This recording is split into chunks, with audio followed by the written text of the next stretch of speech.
நான் உங்கள் தாவீது ராஜா. பெதஸ்தா பெத்தேல் சபையின் தேவனுடைய ஆசீர்வாத வார்த்தைக்கு உங்களை வரவேற்கிறேன். கேளுங்கள், ஆசீர்வதிக்கப்படுங்கள்.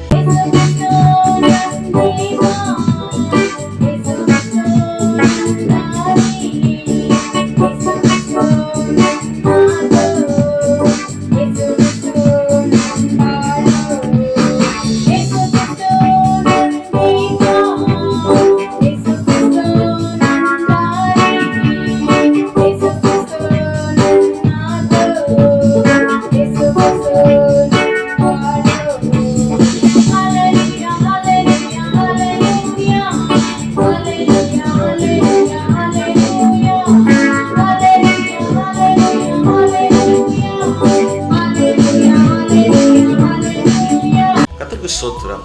Welcome to fast and poster. இந்த நாளுக்கான தேவனுடைய ஆசீர்வாத வார்த்தை யோபு எழுதின புத்தகம் 22ஆம் அதிகாரத்தின் 28ஆம் வசனத்தை நான் உங்களுக்காய் வாசிக்க விரும்புகிறேன். நீர் ஒரு காரியத்தை நிர்ணயம் பண்ணினால் அது உமக்கு நடைவரப்படும், உம்முடைய பாதைகளில் வெளிச்சம் பிரகாசிக்கும். பிரியமானவர்களே, இந்த கால ஓலை உங்களுக்கு எங்களுடைய குடியரசு தின வாழ்த்துக்கள். நாங்கள் தொடர்ந்து உங்களுக்காய் ஜெபிக்கிறோம். சனிக்கிழமை அன்று அழைத்த இந்த குடும்பத்தாருக்காய் ஸ்தோத்திரம். தொடர்ந்து கர்த்தர் உங்கள் வாழ்விலே பெரிய காரியங்களை செய்வார். இப்படி உங்களுடைய ஜெப விண்ணப்பங்கள் இருக்குமானால் தெரியப்படுத்துங்க. உங்களுக்கு ஜெபிக்க வேண்டுமானாலும் அழைங்க. உங்களுக்காய் நாங்கள் ஜெபிக்க ஆயத்தமாக இருக்கிறோம். தொடர்ந்து உங்களுக்காய் நாங்கள் ஜெபித்து கொண்டு இருக்கிறோம். தைரியமாய் காரியத்தை முன்னெடுங்க. இந்த நாளில் கர்த்தர் உங்களை வெற்றி சிறக்க பண்ணுவார். நாம் வாசிக்க கேட்ட அந்த வார்த்தையினுடைய அந்த பிந்தின பாகம் உம்முடைய பாதைகளில் வெளிச்சம் உதிக்கும் என்று நாம் வாசிக்க கேட்டோம். கிறிஸ்துவில் பிரியமானவர்களே, இந்த கால ஓலை கர்த்தர் நம்மை தைரியப்படுத்துகிறதான வார்த்தை. நம்முடைய பாதைகளில் வெளிச்சம் உதிக்கும் என்று சொல்லி இருளில் நடக்கிறவன் இடறுவார்கள். இருளில் நடப்பது கடினமானது. இருள் என்பது நம்முடைய பயம், நம்முடைய போராட்டம், நம்முடைய பிரச்சனை, நாம் முன்னெடுக்க முடியாமல் தவிக்கிறதான, கஷ்டப்படுகிறதான பாடுகளை அது அடையாளப்படுத்துகிறதா இருக்கிறது. இந்த கால ஓலை யோபனுடைய நண்பன் இந்த வார்த்தையை சொல்லி அவ்வார்த்தைக்கு முன்பு அதே 22ஆம் அதிகாரத்தின் 23ஆம் வசனத்தில் நீ சர்வ உள்ளவரிடத்தில் மனம் திரும்பினால் நீ திரும்ப கட்டப்படுவீர் என்று சொல்லி ஒரு வார்த்தையை அங்கே அவன் பயன்படுத்துகிறான். தேவனிடத்தில் திரும்பின ரட்சிக்கப்பட்டவர்கள் தேவனுடைய முகம் பார்த்து நிற்கிறவர்கள். ஏனெனில் நம்முடைய தெய்வம் நீதிக்கும் பரிசுத்தத்துக்குமான தெய்வம்.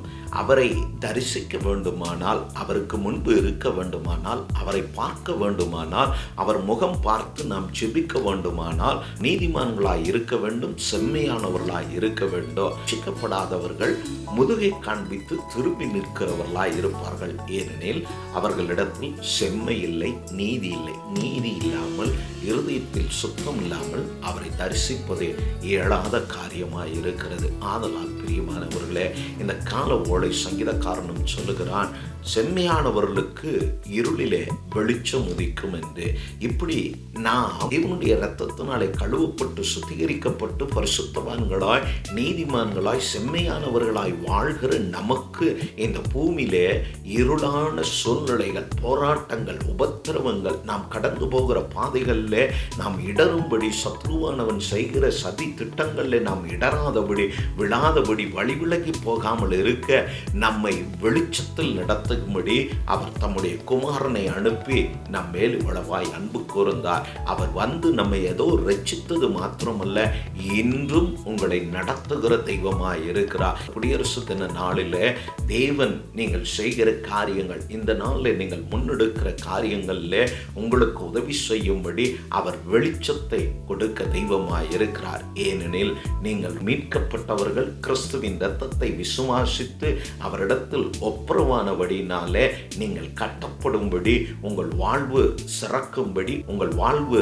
மேன்மையாகும்படி, உங்களுடைய பிரயாசத்தின் பலனை நீங்கள் அனுபவிக்கும்படி எந்த நாளிலேயும் நீங்கள் எடுக்கிறதான முயற்சிகள், யோசிக்கிற காரியங்கள், திட்டமிடுகிற காரியங்கள் வருகிற நாட்களிலே உங்களுடைய பிஸ்னஸில், உங்களுடைய வியாபாரத்தில் நீங்கள் செய்கிற ஒவ்வொன்றிலும் நன்மையை அடையும்படி தேவன் உங்கள் பாதையிலே வெளிச்சத்தை கொடுக்க அவர் போதுமானவராயிருக்கிறார். இருக்கிறார். இயேசு யோவான் 12ஆம் அதிகாரத்தில் இப்படியாய் சொன்னார், நீங்கள் என்னிடத்தில் விசுவாசமாய் இருக்கும்படி இருளில் இராதபடிக்கு நான் உலகத்துக்கு ஒளியாக வந்தேன் என்று சொல்லி கால வேளை மீட்கப்பட்டதான தேவ பிள்ளையை, கர்த்தருடைய இரத்தத்தினால் ரட்சிக்கப்பட்டதான தேவ ஜனமே, நீதிமானே, செம்மையானவர்களே, உங்களுக்காக வெளிச்சம் உதித்தது அந்த நாமம் இயேசுவின் நாமமாக. அவர் சொன்னார், நான் உலகத்தில் வந்த ஒளியாய் இருக்கிறேன். உங்கள் விசுவாசம் தளராதபடி, உங்கள் நம்பிக்கை கெட்டு போகாதபடி, நீங்கள் அவர் மேல் கொண்டு இருக்கிறதான அந்த விசுவாசத்தில் நீங்கள் நிற்கும்படி, அது நின்று விலகாதபடி, அது நின்று விழுந்து போகாதபடி உங்களை காக்க, உங்கள் பாதைகளிலே நீங்கள் செம்மையாய் நடக்க, உங்கள் காரியத்திலே நீங்கள் வெற்றி சிறக்க, 20ஆம் சங்கீதத்தில் அவர் உமது மனவிருப்பத்தின்படி உமக்கு தந்தொருளே உமது ஆலோசனை எல்லாம் நிறைவேற்றுவார் என்று சொல்லி நாம் வாசிக்கிறோமே. அந்த வார்த்தையின்படி நீங்கள் விரும்பி செய்கிற காரியங்கள், உங்களுடைய தொழில், உங்களுடைய பிஸ்னஸ், உங்களுடைய வேலை, உங்களுடைய படிப்பு, இவைகளை எல்லாம் ஆசீர்வதிக்க இடராதபடி, சலிப்பில்லாதபடி, அதன் நன்மையை, அதன் பலனை நீங்கள் அனுபவிக்க அவர் வெளிச்சத்தை கொடுக்கிறார். தைரியமாய் கடந்து போங்க. உங்கள் வாழ்வில் இடரல் என்பது இல்லை. ஒரே காரணம்தான், நாம் அவரை விசுவாசித்து ரட்சிக்கப்பட்டபடினாலே இந்த கால போலை தம்முடைய வார்த்தை அனுப்பி உங்களை திரும்ப கட்டி எழுப்ப அவர் போதுமான கர்த்தராய் இருக்கிறார். நீதிமானுக்காக வெளிச்சத்தை கொடுத்தார். நம்மை நீதிமான் ஆக்கினவர் நம் வாழ்வு இடராதபடி, கேட்டுக்கொண்டு இருக்கிற நீங்கள் இந்நாளில் இடறி போகாதபடி, நீங்கள் நேராய் கடந்து போக உங்கள் பாதையை செவ்வைப்படுத்தி அந்த பாதைக்கு வெளிச்சமாய் அவர் நாமம் இருக்கிறபடினால தைரியமாய் கடந்து போய் நீங்கள் காரியத்தை செய்ய நான் உங்களை உற்சாகப்படுத்துகிறேன். யோவான் 8ஆம் அதிகாரத்தில் இயேசு சொன்னார், நான் உலகத்துக்கு ஒளியாய் இருக்கிறேன். என்னை பின்பற்றுகிறவன், இயேசுவை பின்பற்றுகிறவன் இருளில் நடவாமல் வெளிச்சத்தில் நடப்பான் என்று சொல்லி, பிரியமானவர்களே, நீங்கள் இயேசுவின் பிள்ளைகளானபடினால், இயேசுவுக்கு சொந்தமானவர்களானபடினால், உங்களை விளக்கரையும் கொண்டு தம்முடைய ஜீவனை கொடுத்து உங்களை அவர் வாங்கி இருக்கிறபடினால், உங்களை மீட்டு கொண்டபடினாலே உங்கள் வாழ்வை இடர அவர் விடுவதில்லை. உங்கள் பாதைக்கு வெளிச்சமாய் இருந்து நீங்கள் இடராதபடி நடக்க, நீங்கள் துரிதமாய் பெற்றுக்கொள்ள வேண்டியவைகளை பெற்றுக்கொள்ள, நீங்கள் கடக்க வேண்டியவைகளை கடந்து போக தேவன் இந்த நாளில் உங்களுக்கு கிருபை செய்ய வல்லவராய் இருக்கிறார். ஆதலால் தைரியமாய் இருங்க. நான் உங்களுக்காய் ஜெபிக்கிறேன். பரலோகத்தின் பிதாவே, இந்த காலவேளைக்காய் ஸ்தோத்திரம். தெய்வமே, உம்முடைய வார்த்தை அனுப்பி எங்களை தைரியப்படுத்தினீர். அதற்காய் ஸ்தோத்திரம். உம்முடைய குமாரனை அனுப்பி இருளில் நடந்ததான எங்களை வெளிச்சத்தின் பிள்ளைகளாய் கர்த்தர் நிறுத்தி, இந்த நாளிலேயும் சத்துருவானவன் எங்களுக்கு செய்கிறதான சதி திட்டங்கள், பகைகள், விரோதத்தினாலே, ஆண்டவரே, கோபத்தினாலே எங்கள் பாதைகளை இருளாக்க நினைத்த அந்த இருளிலெல்லாம் இந்நாளில் வெளிச்சம் உதிக்கும் என்று சொன்னீரேன். நாங்கள் சர்வ வல்லவரிடத்தில், நீர் அனுப்பி நம்முடைய குமாரனிடத்தில் விசுவாசமாய் இருப்பதனால், அவருடைய இரத்தத்தினால் மீட்கப்பட்டதுனால, என்னோடு ஜெபிக்கிற பிள்ளைகளுடைய வாழ்வில் இருக்கிற அந்த இருளை கர்த்தரின் நாளில் வெளிச்சமாக்குகிறீர். அதற்காய் ஸ்தோத்திரம். வெளிச்சத்தின் பிள்ளைகள் அவர்கள் வாழ்வில் இடராதபடி, அவர்களுடைய லக்கை அடைய, அவருடைய இந்த பூமியின் நன்மைகள், பிரயாசப்படுகிற காரியங்கள், குடும்பத்துக்காக, ஆண்டவரே, பிள்ளைகளுக்காக, சபைக்காக, விசுவாசிகளுக்காக, ஆண்டவரே, பிரயாசப்படுகிற எல்லா பிரயாசத்தின் நற்பலனை அடைய இந்த கால வேளை என்னுடைய பாதையின் வெளிச்சமாய் நீர் இருப்பதற்காய் ஸ்தோத்திரம். நாமத்தினாலே நானும் உடைய பிள்ளைகள் ஒவ்வொருவரையும் நான் ஆசீர்வதிக்கிறேன். இந்த வாரத்தின் முதல் நாள் இவர்களுக்கு ஆசீர்வாதமான நாளாய் மாறட்டும் ஆண்டவரே. தொடர்ந்து தேவ கருவையும் தேவ பிரசனமும் அந்த பிள்ளைகள் ஒவ்வொருவரோடும் இந்த நாளில் தங்கி இருக்க எங்களை தாழ்த்துகிறோம். இந்த நாளில் நடக்கிற காரியங்கள், ஊழியங்களை எல்லாம் ஆசீர்வதியும்.